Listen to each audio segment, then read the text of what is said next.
আজ পর্যন্ত এই মিথ্যাচারের বিরুদ্ধে নিজামী যে চ্যালেঞ্জ দিয়েছিল সেই চ্যালেঞ্জকে গ্রহণ করতে পারেনি। ফলে মিথ্যা অপপ্রচার করে ইসলামী ছাত্র শিবিরের এই অপ্রতিরোধ্য মৃত্যু ভয়হীন চেতনার এই অভিযাত্রাকে কেউ রুখে দিতে পারবে না। যারা শিবিরকে জামাতকে চাঁদাবাজ, ব্যাংক লুট আর রক্ষাটার অপবাদ দেন, তাদের কাছে বলবো আয়নার সামনে দাঁড়িয়ে নিজের চেহারাটা আপনারা একটু দেখুন। রক্তাক্ত পথ মারিয়ে তোমাদের উপেক্ষা করে শিবির আজকে সোনার দুধ দানে প্রমাণ করেছে তোমাদের কোন বাধা শিবিরকে আটকে রাখতে পারে নাই। আমরা বিস্মিত হই যখন শিবিরকে রক্ষাটা বলে বদনাম করা হয়, অপবাদ দেওয়া হয়। আমার পরিষ্কার মনে আছে, ইতিহাস সাক্ষী, বাংলাদেশে জামাত ইসলামীর পঞ্চম জাতীয় সংসদে আমাদের পার্লামেন্টারি পার্টির লিডার সাবেক মন্ত্রী মাওলানা মতিউর নিজামী শিবিরের বিরুদ্ধে অপবাদের ব্যাপারে সংসদে দাঁড়িয়ে তিনি চ্যালেঞ্জ দিয়েছিলেন। শিবিরকে রক্ষাটার নামে যে বদনাম করা হয়, উনি পার্লামেন্টে দাঁড়িয়ে চ্যালেঞ্জ দিয়েছিলেন শিবির রক কেটেছে। একটা প্রমাণ যদি কেউ দেখাতে পারে, অনেক হত্যাকাণ্ডের পোস্টমর্টম রিপোর্ট আছে, এখন আজও পর্যন্ত কোনো প্রমাণ দিতে পারেনি। উনি বলেছিলেন যদি কেউ প্রমাণ দিতে পারে যে শিবির রক কেটেছে, যে কোনো পোস্টমর্টম রিপোর্ট, কোন সংঘর্ষ কখন হয়েছে, আপনারা নিয়ে আসুন। প্রমাণ দিতে পারবেন না, প্রমাণ দিতে পারলে আমি রাজনীতি ছেড়ে দেব। অনেক বছর হয়েছে, পঞ্চম পার্লামেন্ট 93-94 সাল, আজও পর্যন্ত এই মিথ্যাচারের বিরুদ্ধে নিজামী যে চ্যালেঞ্জ দিয়েছিল সেই চ্যালেঞ্জকে গ্রহণ করতে পারেনি। ফলে মিথ্যা অপপ্রচার করে ইসলামী ছাত্র শিবিরের এই অপ্রতিরোধ্য মৃত্যু ভয়হীন চেতনার এই অভিযাত্রাকে কেউ রুখে দিতে পারবে না। যারা শিবিরকে জামাতকে চাঁদাবাজ, ব্যাংক লুট আর রক্ষাটার অপবাদ দেন, তাদের কাছে বলবো আয়নার সামনে দাঁড়িয়ে নিজের চেহারাটা আপনারা একটু দেখুন। এই অপবাদের সাথে জামাত শিবিরের কোনো সম্পর্ক নেই। সংগ্রামী ভাইয়ের আমার, আমরা তাই আজকে বলতে চাই, ইসলামী ছাত্র শিবির বাংলাদেশের লক্ষ কোটি তরুণ ছাত্র সমাজকে চরিত্র, নৈতিকতা, জ্ঞানের শিক্ষায় আলোকিত করে নির্যাতিত, নিপীড়িত, অনাহারী, বুভুক্ষ, অন্নহীন, নিরন্ন মানুষের মুক্তির জন্য সংগ্রাম করছে। দুনিয়াবি কোন স্বার্থ, জাগতিক বিত্ত, বৈভব, সম্পদের মোহ শিবিরের মধ্যে নাই।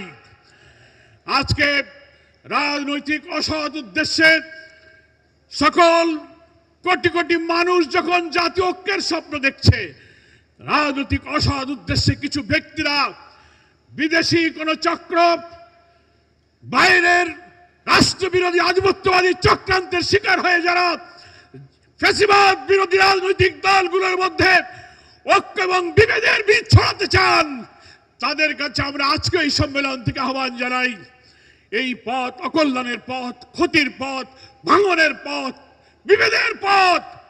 জাতীয় ঐক্যের এই আহ্বানে নতুন অন্তর্বর্তীকালীন সরকারের দায়িত্বে একটি নির্বাচিত সরকারের হাতে ক্ষমতা হস্তান্তরের অভিযাত্রাকে যদি কোন চক্রান্ত থামিয়ে দিতে পারে, অন্তর্বর্তীকালীন এই সরকারকে যদি কেউ ব্যর্থ করে দিতে পারে, মনে রাখবেন জাতির জন্য একটি মহা দুর্যোগ অপেক্ষা করছে।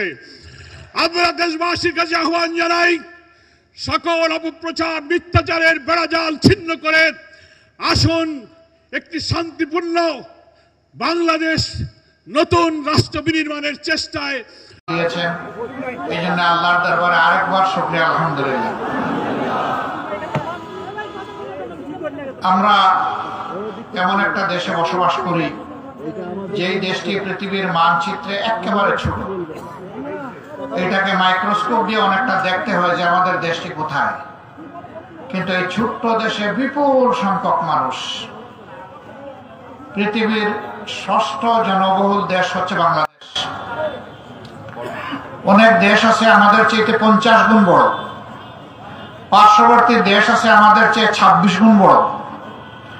এরকম বিশ্বের বিশাল বিশাল দেশের পাশাপাশি বাংলাদেশ নামের একটি স্বাধীন দেশ আল্লাহ তাআলা আমাদেরকে দান করেছে। 18 কোটি মানুষ, 56,000 বর্গমাইল মাত্র এর আয়তন। এখানে আমরা মুসলমানরা আছি, আমাদের হিন্দু ভাই বোনেরা আছে, বৌদ্ধ সম্প্রদায়ের ভাই বোনেরা আছে, খ্রিস্টান সম্প্রদায়ের ভাই বোনেরা আছে। আমরা মিলেমিশে যুগ যুগ ধরে এই দেশে বসবাস করছি। কিন্তু একটা অপশক্তি বাংলাদেশকে, সমাজকে ভেঙে টুকরা টুকরা করে সমাজের মধ্যে বিশৃঙ্খলা লাগিয়ে এই সমাজটাকে শোষণ করেছে। এই শক্তিই সর্বশেষ 15.5 বছর ক্ষমতায় ছিল। তারা সংখ্যাগুরু সংখ্যালঘু, সংখ্যাগুরু এবং সংখ্যালঘুর এই মারামারি লাগিয়ে রেখেছিল। তারা বিভিন্ন ধর্মের মানুষ, নৃজাতির মানুষ, তাদের জমা জমি দখল করেছে, লুণ্ঠন করেছে, তাদের ইজ্জতের উপর হাত দিয়েছে, এমনকি তাদেরকে দেশ থেকেও বিতাড়িত করেছে। 72 সালের 10 জানুয়ারি থেকে শুরু করে 24 সালের 5 আগস্ট পর্যন্ত একই কাজ দফায় দফায় তাদের দ্বারা হয়েছে। কিন্তু দুঃখের বিষয়, তারা এর দায়ভার বরাবরই এদেশের ইসলামপন্থী জনগণের উপর ফেলে দেয়। এটা তাদের অভ্যাস। কারণ এই দলটি যা বলে তা করে না, আর যা করে তা বলে না। এদের চরিত্র হচ্ছে এদের কথার সাথে বিপরীতমুখী। আবার একটা দেশকে, জাতিকে স্বাধীনতার পক্ষ বিপক্ষ শক্তি বানিয়ে এখানে আবার একটি ভাগ বিভক্তি করে রেখেছে এবং স্বাধীনতার চেতনার কথা বলে জাতিকে এনেস্থেশিয়া দিয়ে বেহুশ করে রাখার চেষ্টা করেছে। তোমরা এই চেতনা নিয়ে ঘুমাও আর আমরা তোমাদের শোষণ করি, আমরা তোমাদেরকে খাবলে খুবলে শেষ করি, আমরা ব্যাংকগুলা খেয়ে দেয় আমাদেরকে হৃষ্টপুষ্ট করি, সেক্টর, ইন্ডাস্ট্রি, মিল, কর্পোরেশন যা আছে সব শেষ করি, শেষ করে দেশেও রাখে নাই, সব নিয়ে গেছে বিদেশে। 26 লক্ষ কোটি টাকা 15.5 বছরে বাংলাদেশ থেকে তারা চুরি করে বিদেশে পাচার করেছে। আপনাদের এইদিকে বোধহয় এই কথা নাই, চুরের মার বড় গলা, এইদিকেও আছে তো, সব জায়গায় দেখি আছে। কিন্তু আসলে চুরের মার বড় গলা এদের ক্ষেত্রেই সঠিকভাবে এটা খাটে। তারা যখন তখন মানুষকে বেইজ্জত করেছে, আলেম উলামাকে বেইজ্জত করেছে, এদেশের বিশিষ্ট রাজনৈতিক নেতৃবৃন্দকে বেইজ্জত করেছে, খুন করেছে। তারা বিরোধী দলের নেতাকর্মীদেরকে দুনিয়া থেকে উঠে ফেলেছে, আবার কাউকে কাউকে গুম করে এখন পর্যন্ত তাদের পরিবার জানে না তাদের বুকের ধন জীবনে বেঁচে আছে কিনা। তারা আয়নাঘর তৈরি করেছে। তারা আমাদের জনগণের ভোটের অধিকারটা কেড়ে নিয়েছে। এখন আমরা চাই যে ফ্যাসিবাদের বিরুদ্ধে 15.5 বছর লাগাতার আমরা রাজনৈতিক দলগুলো আমরা যুদ্ধ করেছি, লড়াই করেছি, কিন্তু শেষ ফলাফলটা আমাদেরকে এনে দিয়েছে আমাদের যুব সমাজ, ছাত্র ছাত্রীরা, তরুণ তরুণীরা। আমরা তাদেরকে ভালোবাসি, সম্মান জানাই, শ্রদ্ধা জানাই, সেলিউট জানাই। তাদের জন্য আমরা গর্বিত, তারা আমাদের সন্তান। একটু আগে আমার ভাই মৌলানা আব্দুল হালিম বলে গেছেন 17 বছর বয়স পর্যন্ত সরকার চিন্তা করছে যাদের বয়স হয়েছে তাদেরকে গুঠার করার। যদি 17, 15, 16, 14, 12 আমাদের এই সন্তানেরা যদি যুদ্ধ করে আমাদেরকে স্বাধীনতা এনে দিতে পারে, আমরা কি একটা বুটের উপহার তাদের হাতে তুলে দিতে পারি না? এদের কথা শুনলে তো আমাদের আনন্দিত হওয়ার কথা। এরা তো আমাদেরই সন্তান, আমরা তাদের অভিভাবক। সেই বাবাই তো সার্থক বাবা, যে তার সন্তানের উন্নতিতে, অগ্রগতিতে উৎফুল্ল হয়, খুশি হয়। ওই বাবা হইল ব্যর্থ বাবা, দুষ্ট বাবা, যে সন্তানের উন্নতি এবং অগ্রগতি সহ্য করতে পারে না। আমাদেরকে সহ্য করতে হবে না, শুধু এদেরকে বুকে ধারণ করতে হবে, ভালোবাসা এবং শ্রদ্ধা দিয়ে ধারণ করতে হবে। প্রিয় দেশবাসী, এই দেশটা আমাদের সবার। আমরা ঘোষণা দিয়েছি এখানে আর ভাগ বিভক্তি কাউকে আমরা করতে দেব না। আমরা সবগুলা হাত, সবগুলা দল, সবগুলা ধর্ম একত্রিত হয়ে বাংলাদেশকে একটা ফুলের বাগান হিসাবে সাজাবো ইনশাআল্লাহ। যেই দেশে বৈষম্য থাকবে না। একজন কৃষক তিনি কৃষিজাত দ্রব্য উৎপাদন করবেন, তিনি মনের খুশিতে উৎপাদন করবেন দুটা কারণে। একটা হলো তিনি তার দেশকে উৎপাদিত দ্রব্য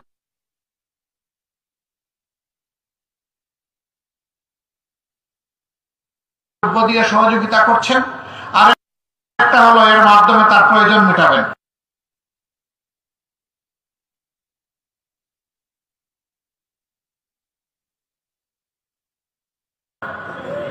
এই জন্য কৃষিকে আধুনিকরণ করতে হবে, মাটির জীবন ফিরিয়ে আনতে হবে। মাটিকে আমরা ক্ষতি করে ফেলেছি, মাটির উপরে বড় জুলুম করেছি আমরা। অবৈজ্ঞানিকভাবে সার এবং কীটনাশক প্রয়োগ করে মাটির জীবনী শক্তি আমরা ধ্বংস করে ফেলেছি। এটাকে এখন আবার ফিরিয়ে আনতে হবে। জলাধার পানি যে সমস্ত জায়গায় জমে থাকে, নদীর নাব্যতা নাই, বিল শুকায় এখন একেবারে মরু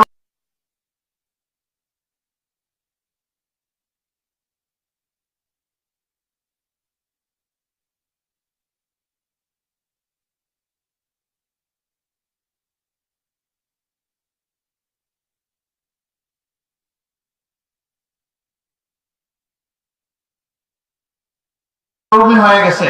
এই জায়গাগুলোকে আল্লাহ যেভাবে সৃষ্টি করেছে,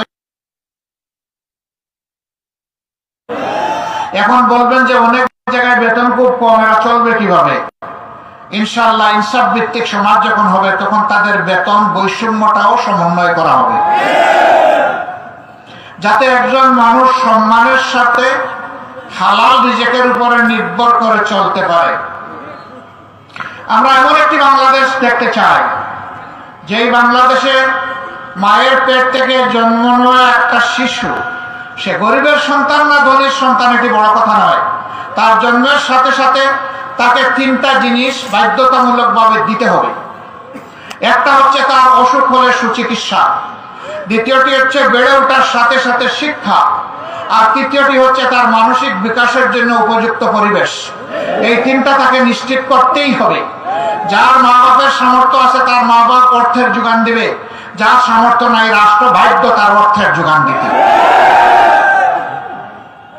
তাহলে অনেক লক্ষ মেধা যেটা ঝরে যায় সেটা আর ঝরবে না, সেই মেধা দিয়ে আমাদের জমিন ভরে উঠবে ইনশাআল্লাহ, এবং সেই মেধাবীদের হাতেই আমাদের বাংলাদেশ গড়ে উঠবে।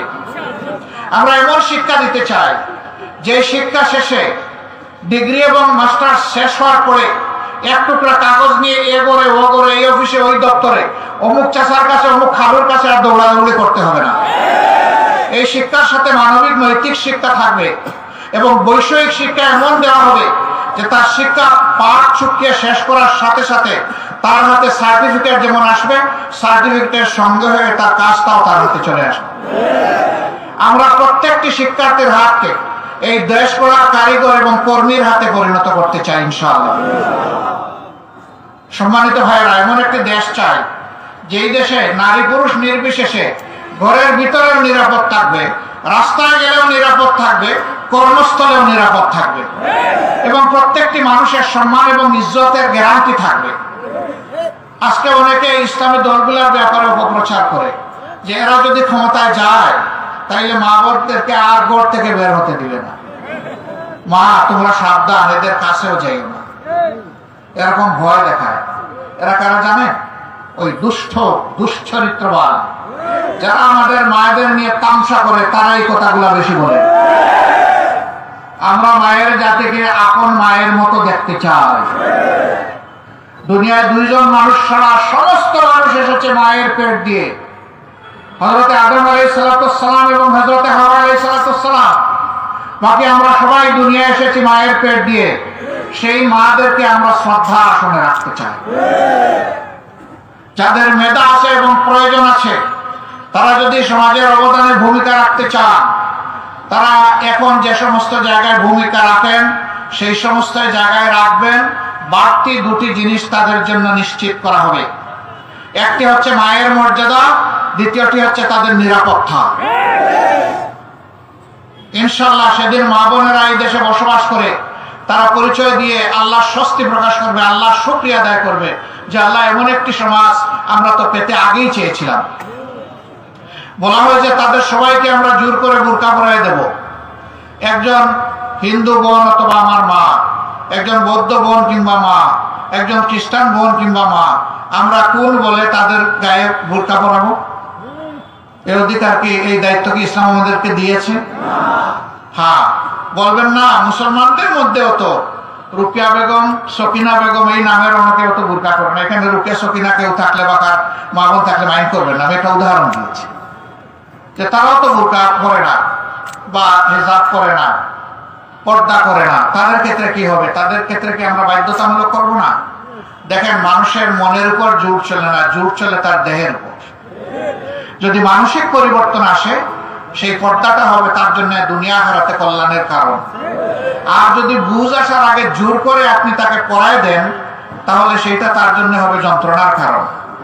আমরা ইনশাআল্লাহ এমন পরিবেশ, এমন শিক্ষা এই দেশে নিশ্চিত করব যে মুসলমান মা বোনেরা গর্বের সাথে, আনন্দের সাথে তারা শালীন পোশাক পরে আল্লাহ শুকরিয়া আদায় করবে ইনশাআল্লাহ। সেদিন জোর করার প্রয়োজন হবে না ইনশাআল্লাহ। সম্মানিত ভাইয়েরা, অর্থনীতি ফুকলা, ব্যাংক, বিমা সেক্টর, কর্পোরেশন সব ডাকাতি করে উধাও করে ফেলা হয়েছে। হ্যাঁ, আল্লাহ তাআলা চাইলে এই অস্থির উপরে একটা সৎ প্রশাসন যদি গড়ে উঠে, সরকার যদি গড়ে উঠে, তাইলে অস্থি যেটা পাওয়া গেছে, হাড্ডি যেটা পাওয়া গেছে, ওইটাকে ইনশাআল্লাহ তার অবয়ব দেওয়া যাবে, এটা সম্ভব। বাংলাদেশের সবচেয়ে শক্তিশালী ব্যাংক ছিল ইসলামী ব্যাংক বাংলাদেশ লিমিটেড। সৌভাগ্যক্রমে এই ব্যাংকের 6টি বছর বোর্ড অফ ডিরেক্টরসে আমার বসার সুযোগ হয়েছে। আমি ব্যাংককে দেখেছি, তখন ব্যাংকের ছিল সোনালী যুগ। এরপরে এই ব্যাংকে ডাকাত পড়লো, বিগত সরকারের উস্কানিতে, ষড়যন্ত্রে ডাকাত পড়ে ব্যাংকটা ডাকাতি করে নিয়ে গেল, ছিনতাই করে নিয়ে গেল। আমরা হাহাকার করলাম, চিৎকার দিলাম যে এই ব্যাংক নির্দিষ্ট কোনো দলের নয়, গোষ্ঠীর নয়, মানুষের নয়, বাংলাদেশের মানুষের এই ব্যাংক, জনগণের এই ব্যাংক। কথা বলুন, কেউ কথা বললো না। ডাকাত একদিন ডাকাতি করে ব্যাংকটা ফুকলা করে ফেললো একটা সুশব্দ।